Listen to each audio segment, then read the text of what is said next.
So I just bought this like honeycomb weight saving base for the Viper Razer Ultimate. And let me tell you, this thing is amazing. The mouse feels so much better. What it looks like right here. That's nice. They did add the magnets. If you want to use the wireless or the charging dock, you can still do that. And they added here's the power button. Oops. I was a little worried about it being like too flexy, because as you can see, the thing does like flex a lot. And I was worried about feeling that, or maybe it would have issues with the mouse when playing with it. But it really doesn't. I've played with it a bunch now, and you really don't notice it at all. I haven't had any issues, and I definitely tend to like grip the mouse kind of hard too when I play and tense up.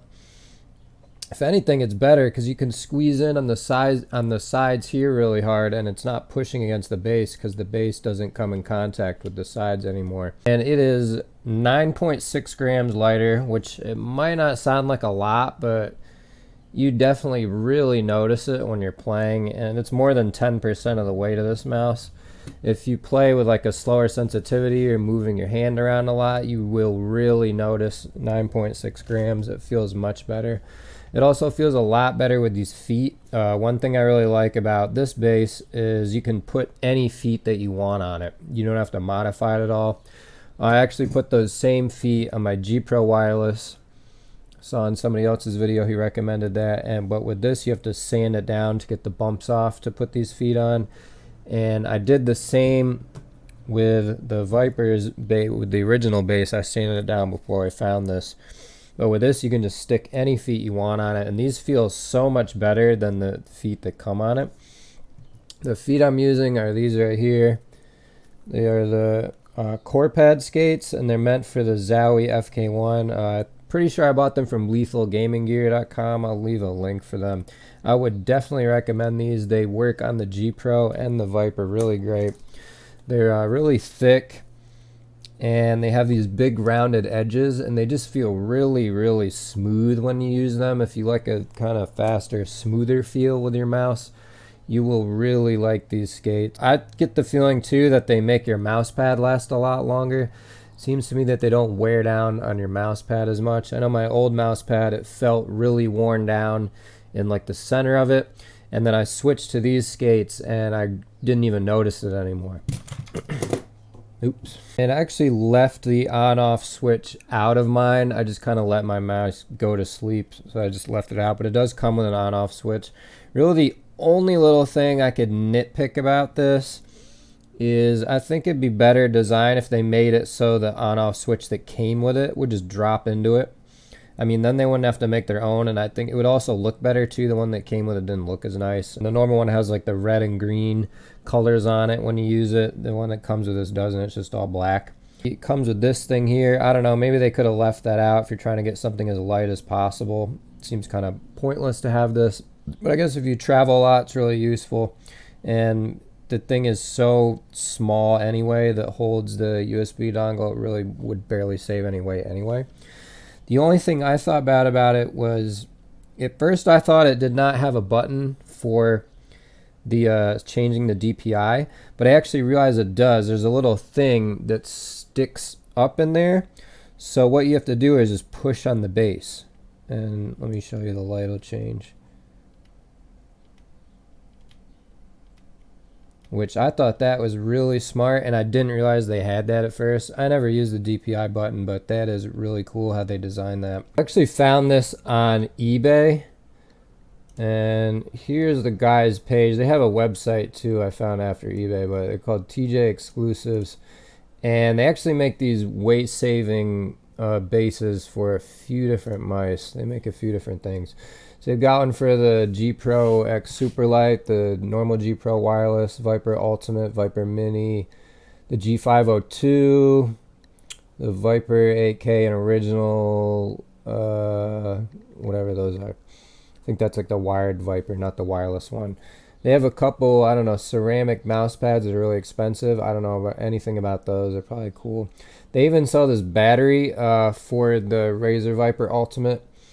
It's very expensive. You can I actually found this battery. You can order it straight from China. If you check out Bearded Bob's video, he has a link for it. It's a lot cheaper than that, and you save 3.3 grams. I'd recommend that also. I did the battery and then put that base on, and my mouse weighs 64 grams. It feels amazing. I mean, not only you can play a lot better with it, but also like you can scroll through porn like faster than light speed. We'll leave an affiliate link to where you can to these guys' page off eBay. And here's their website right here, TJ Exclusives.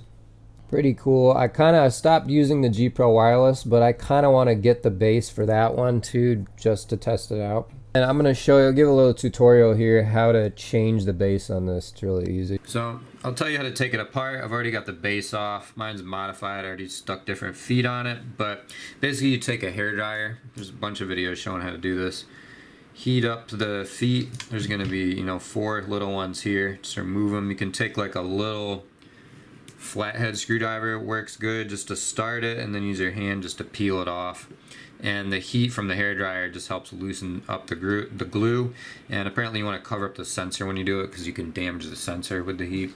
I just hold it on really close to it just for about 10 seconds maybe, not very long.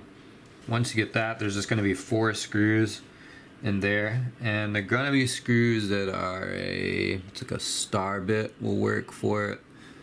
See if I can get this to work, and I'll leave a link for this screwdriver. It's a Husky one from Home Depot, and it comes with a ton of different bits right here, and you can just store them in the back, so really good for working on mice or electronics. But it's going to be one of those star bits ones, and you just unscrew all 4 of them, and then there's going to be these 2 things right here that you undo, and the easiest way to do them is just sort of grab it by the 2 edges and wiggle it a little bit. You can use a little flathead screwdriver and kind of poke it up too. You just want to be very careful and very gentle. And then you're gonna have to take the board off of this one. 2 screws here.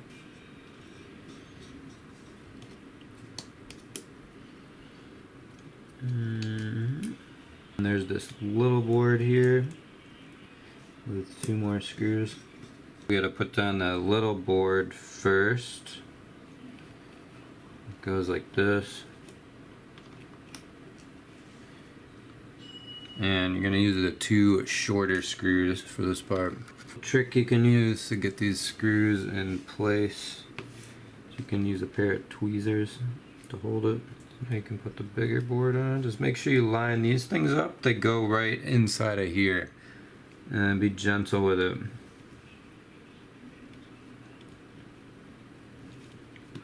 There it goes.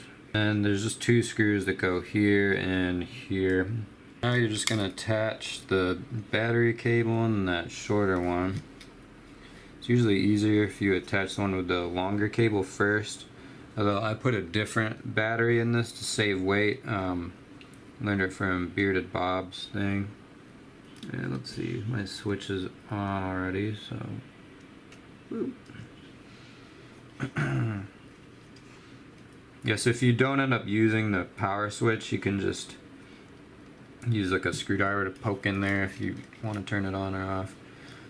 I don't know, maybe it's bad to use a metal thing. Somebody let me know in the comments if it is using a metal thing in the board like that. But I've done it a bunch of times with my G Pro Wireless, never had any issues.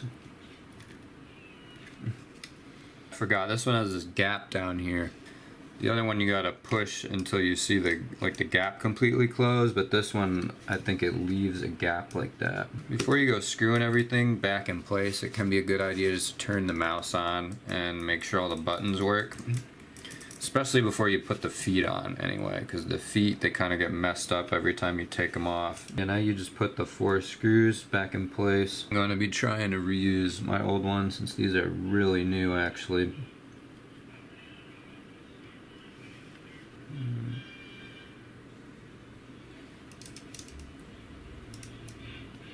trick you can do if you're using your old mouse feet, first of all, when you're peeling them off, when you're removing them, you want to try to just not like put dents in them or misshape them as much as you possibly can. When you put them back on, I like to heat it up again with the hair dryer, and then put it on a really hard surface, like not on your mouse pad but on the table. Press on it super hard, and that'll help flatten it down. The heat will soften up the rubber, whatever it is, and then you can flatten it down and it'll cool down and keep its shape better.